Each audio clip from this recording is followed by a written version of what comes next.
WOZ Up with Bill. Conversations on life, faith, and everything in between. Well, good day again, and it's time for WOZ Up with Bill. We're looking forward to doing this podcast. And just to set the parameters for this podcast, my wife and I, Cindy and I, have been asked if we would be willing to do a podcast to talk about things that we have learned about building a marriage relationship, a lasting one. Depending on your perspective, we've either celebrated or survived 52 years together now. And I'm glad to have Cindy join us. And in preparation for this, Cindy, it's pretty hard to talk about 52 years in 15 minutes. So we're going to kind of talk. We're going to start at the beginning. We've built some houses for ourselves. So the first thing you do when you build a house is you got to build a foundation and you build the rest of the house on that. And that's really a good picture of marriage. So we're going to talk about really things that we have learned along the way that we have applied. And people are free to accept what we say, or if you want to disagree, it's a free country. You don't have to agree. But it's worked for us for 52 years, and we'd like to talk about that. And so we're not talking about specifics today on the podcast, but we're going to talk about principles that helped us to form a good foundation and a long-lasting relationship. Cindy, so welcome. I'm welcoming my wife here. More often I listen to her than I talk, but anyway, I'm glad that she's here now. So yeah, for sure. I think one of the first things we need to talk about is knowing what we were called to do in our lives before we ever met each other. And you know what? You had already finished seminary, and you know what? We didn't know each other, but I knew that I was called to full-time ministry. So I was just young thinking,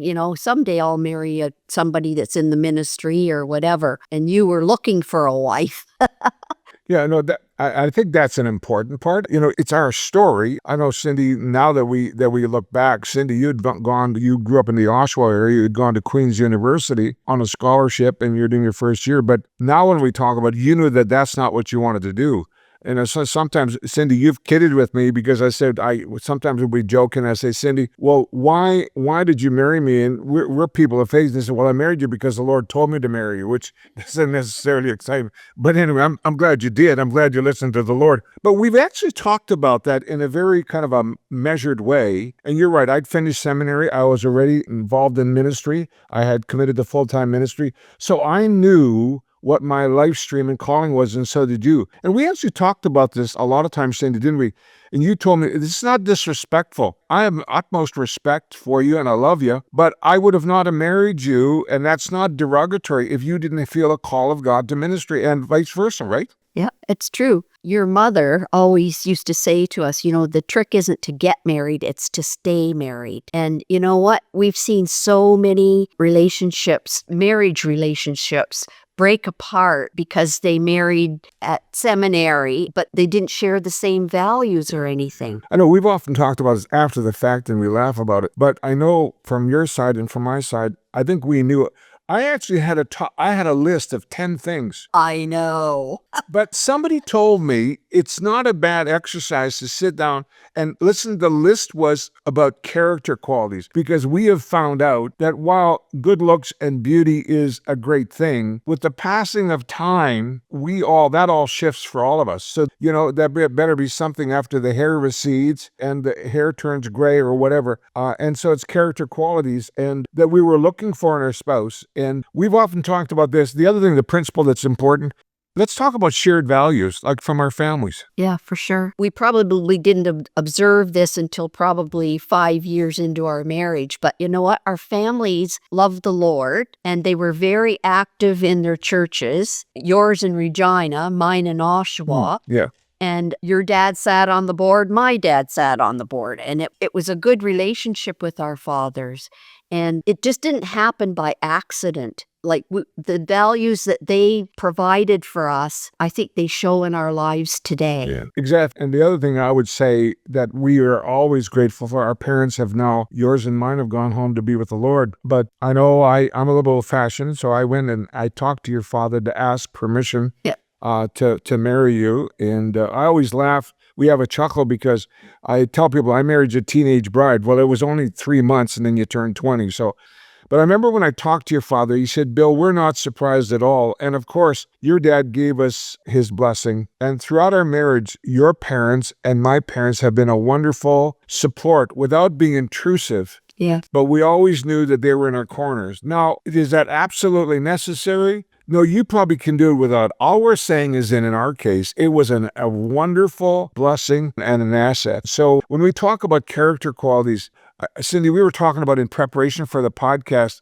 people ask me, like, on your wedding day, like, were you nervous at all, Bill? And I'm not trying to be like oversaved or super spiritual, but I wasn't. I mean, it was the worst snowstorm of the winter, but that's another story. They closed the 401 highway. That made me wonder a little bit. But anyway, we were an hour late for starting the weddings. You were in the foyer greeting people as they came into the wedding. But anyway, we made it through. But we both know now that it is really important for couples. You need to do your homework before you get married, not after you get married. Yes.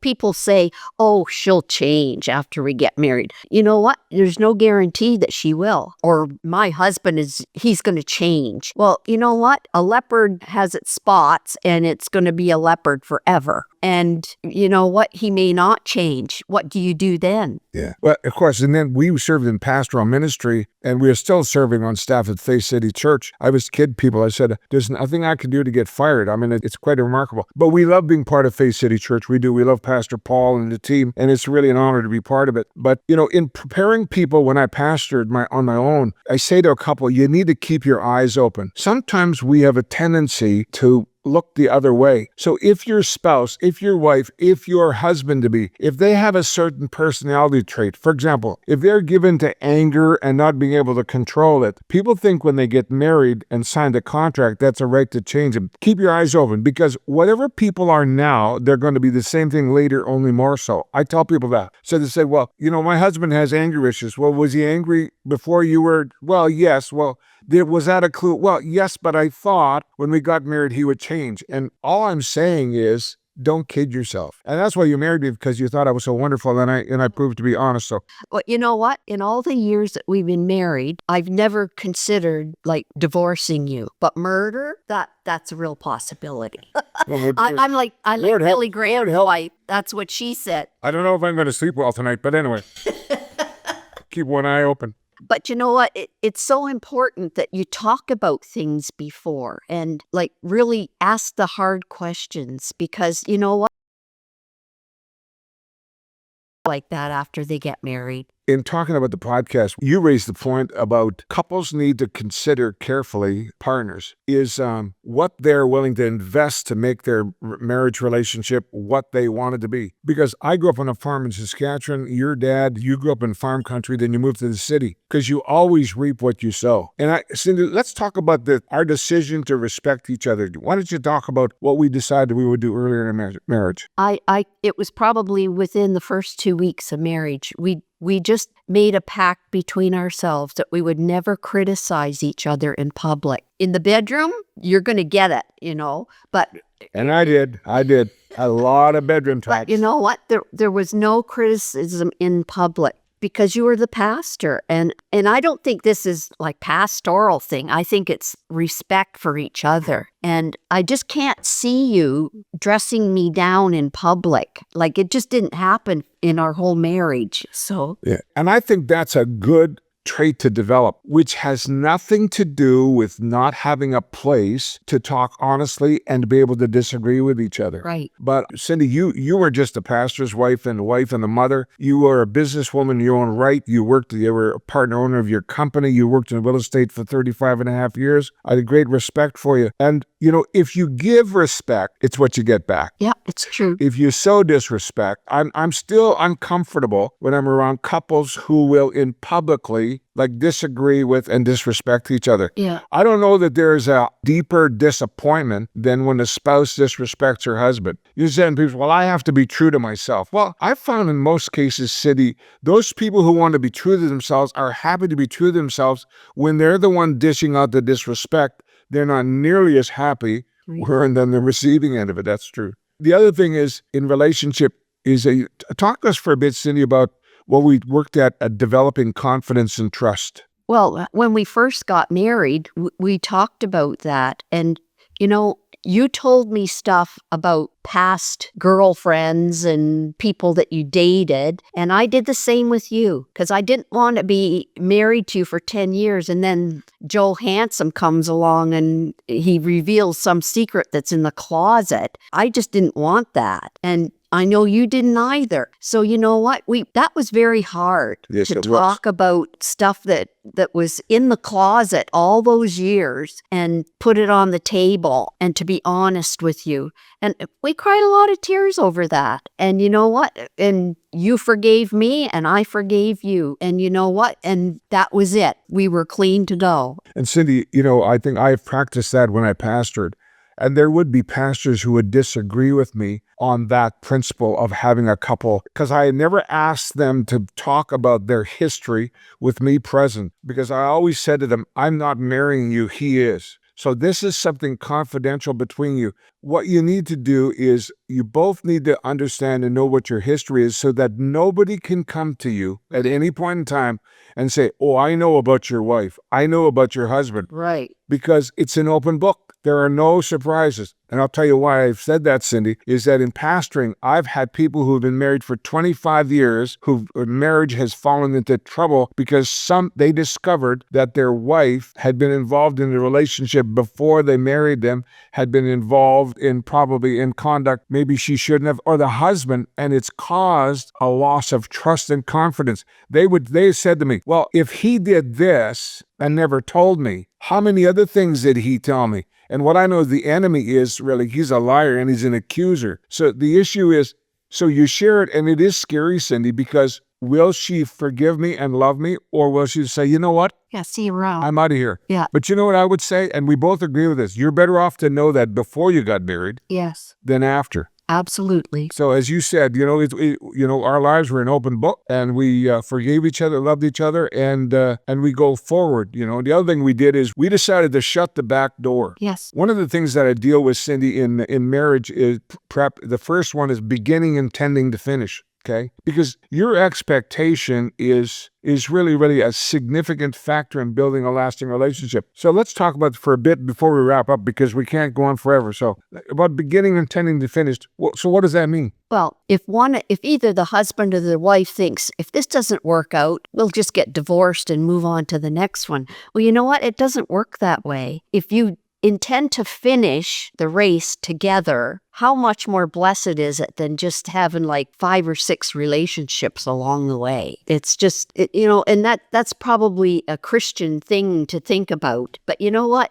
You are hurt in the leaving part of it, and so is your wife. And if there are children involved, they are hurt. And you know what? It's just not worth the fallout. I just want to make a caveat here on this podcast. The suggestion here is not that we are judging people who've been through the disappointment of a failed marriage. What we're saying is what we've learned. We just committed that when the hard times come, we would take whatever time was necessary to work through it, and we shut the back door. I committed to you and you to me. The only way I'm living this marriage is in the pine box. When I'm dead, you can bury me or whatever you're going to do with me, whatever. But no, it's the truth till death do us part. Now, but there are situations, there are circumstances, I want to say this, when due to the conduct or the misconduct of the spouse, that sometimes tragically it's necessary to do that. What we are talking about is that cavalier attitude. And I've had people say that to me when they've wanted me to marry them. So I asked them, what's your intention? Well, we're going to get together. I mean, it doesn't work out. Yeah, discourse. We're going to go our separate ways. And I stated to them respectfully, I said, you know what? I really respect your right to have that conviction, but I also I retain the right to refuse to conduct your marriage ceremony, because you already are looking for the exit, right? You're going up first exit, the first sign of trouble, you're out of here. And I said to him, as I'm one guy that his name is Henry, I said, at this rate, you're going to end up being Henry VIII. You know what I mean? Just go through a number of relationships. And so that's what we learned. And overall, we found out, Cindy, haven't we? Most people will come to us and, we're not what we were when we got married. I had more hair and long hair and yours was darker, etc. But most people want to have a long relationship with people who will commit to them. So if what you want, we've learned you have to be willing to invest. I mean, we'll talk at a follow-up to this, Cindy. We've had shown some major health challenges. You have, the last few years I have. And, that's when really the commitment that you have is really, really tested. Do you stay in your go? Cindy, you've come through 2 strokes. I've had spinal cord surgery. I'm just going through treatment for cancer right now, and thankfully it's all going well. But we want to talk about those things because we've had fun and it's been enjoyable. But there have been some dark moments as well, and we need to talk about those as well. Yeah. And how we transgress those. So I think we'll wrap it up. And here's the point: always, I want to end up on a positive note. That if people are struggling in their relationship, if you choose, it's always the right time to start doing the right things to rebuild your relationship. It's not impossible. It's only impossible if people decide to, okay? So I want to reserve you to talk about part B and if necessarily C on this. So thanks for tuning in to A WOZ Up with Bill. We'll continue this conversation on building a long-term marriage relationship.